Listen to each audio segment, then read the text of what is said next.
Um professor de química com câncer terminal que constrói o império do crime.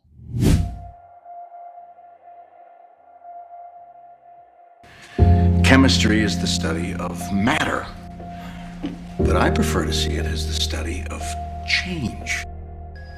You understood what I've just said to you? Yes. Lung cancer. Inoperable. Um psiquiatra requintado, aristocrata e refinado que janta suas próprias vítimas. Hannibal, confess. What is this divine-looking amuse-bouche? If I tell you, I'm afraid you won't even try it. Oh. Bon appetit. Bon appetit.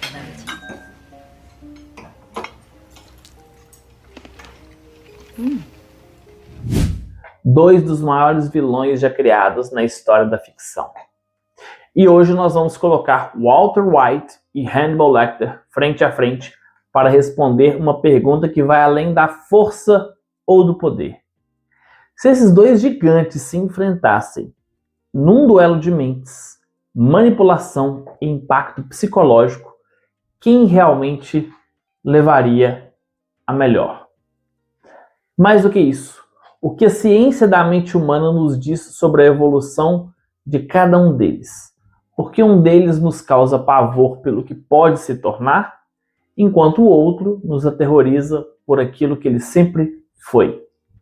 Se você gosta desse tipo de análise profunda de personagens, psicologia aplicada e cultura pop, inscreva-se agora no canal. Toda semana trazemos confrontos, estudos de casos e análises comportamentais.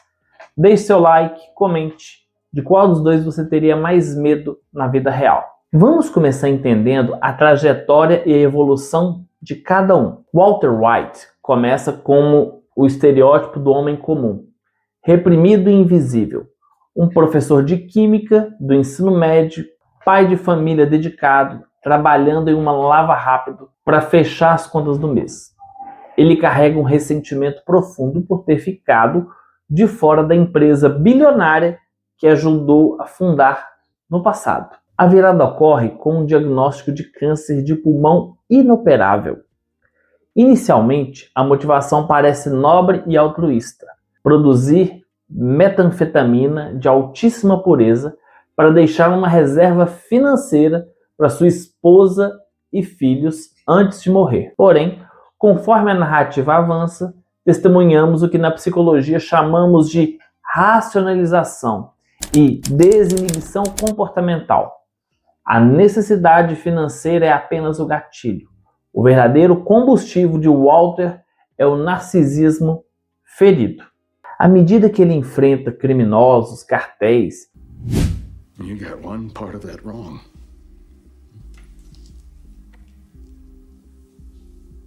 This is not meth.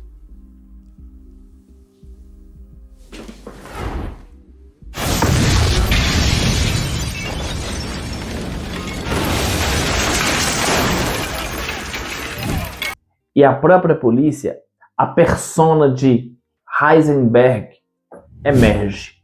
Now, say my name.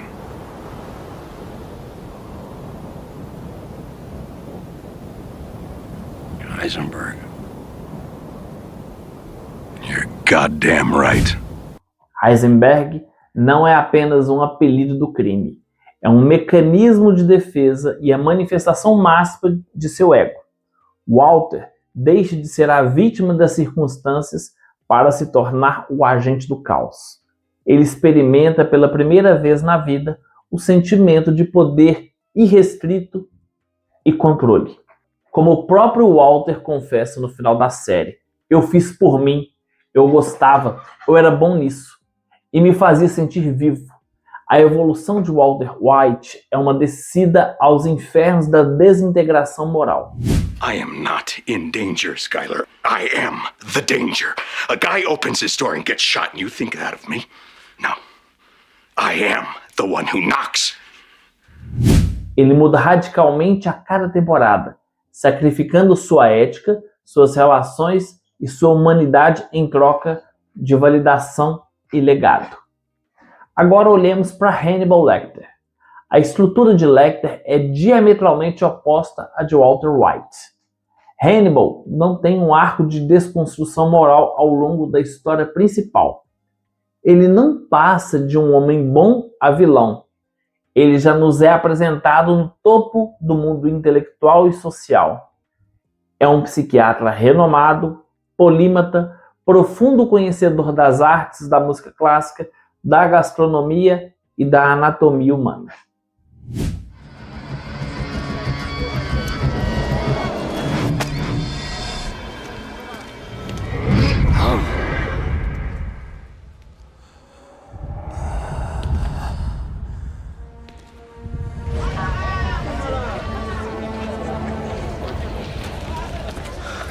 I got it.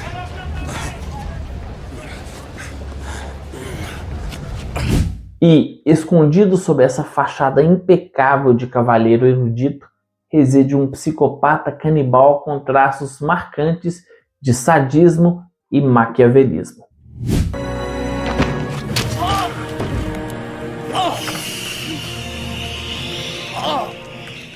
Don't move. You're in shock now. I don't want you to feel any pain.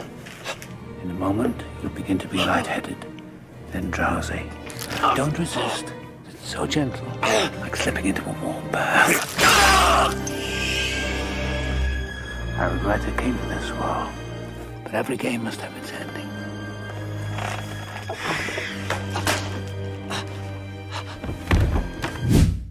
A genialidade de Hannibal reside na estabilidade do seu quadro. Ele não perde o controle quando está sob pressão extrema. Ele consegue desacelerar os próprios batimentos cardíacos enquanto ataca um guarda, mesmo encarcerado numa cela de segurança máxima, privado de liberdade física, ele continua sendo o indivíduo mais perigoso e dominante na sala. Ele manipula agentes do FBI, psiquiatras rivais e criminosos apenas usando a linguagem, a leitura fria e o domínio da psique alheia. Enquanto Walter White precisa se adaptar, improvisar e muitas vezes surtar para sobreviver no submundo, Hannibal Lecter orquestra o ambiente ao seu redor como um maestro rege uma sinfonia.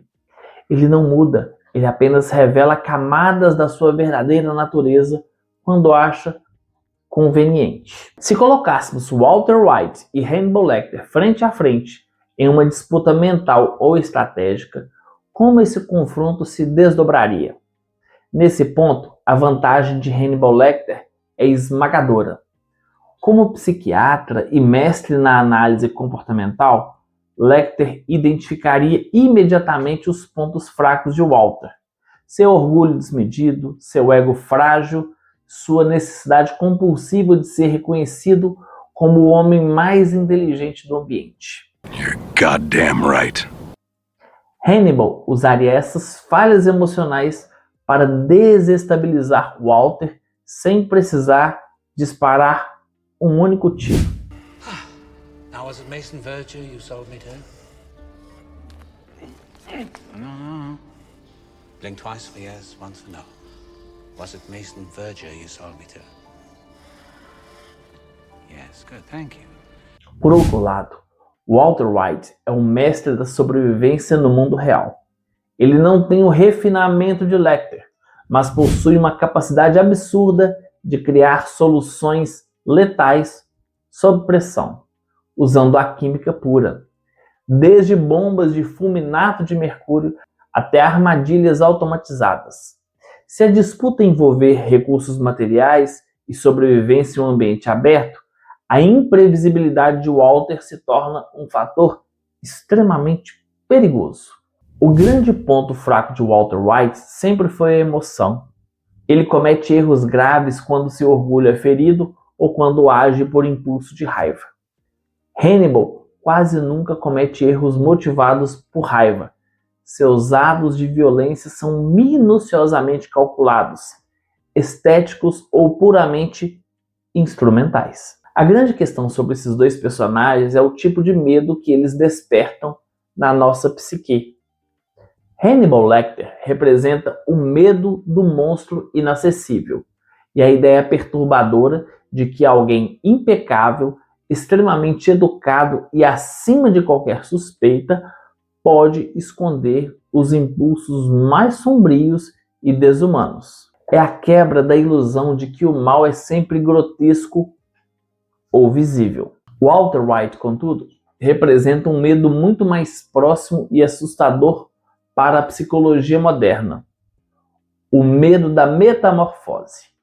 Ele nos força a encarar a pergunta incômoda: de que uma pessoa comum, frustrada e empurrada para o limite é capaz se receber as justificativas e as oportunidades certas. Walter White mostra como a sombra, o lado reprimido da personalidade, pode tomar o controle de um indivíduo comum até não restar nada da pessoa original.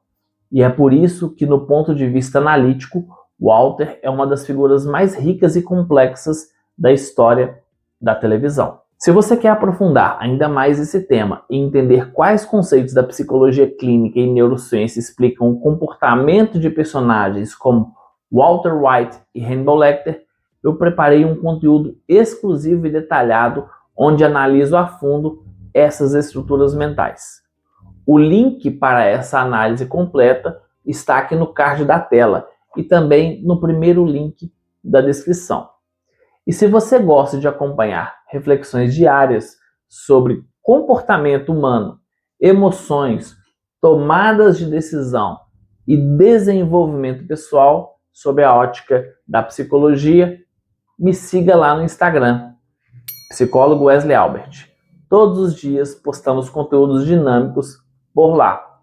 Além disso, se você sente que precisa de suporte para entender suas próprias dinâmicas comportamentais, gerenciar a ansiedade ou buscar o autoconhecimento, visite meu site para conhecer meu trabalho no consultório e agendar uma consulta.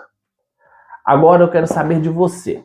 Se você estivesse em uma sala trancada, preferiria encarar o jogo mental de Hannibal Lecter ou a imprevisibilidade de Heisenberg? Deixe seu comentário aqui embaixo. Inscreva-se no canal e nos vemos no próximo vídeo. Até mais!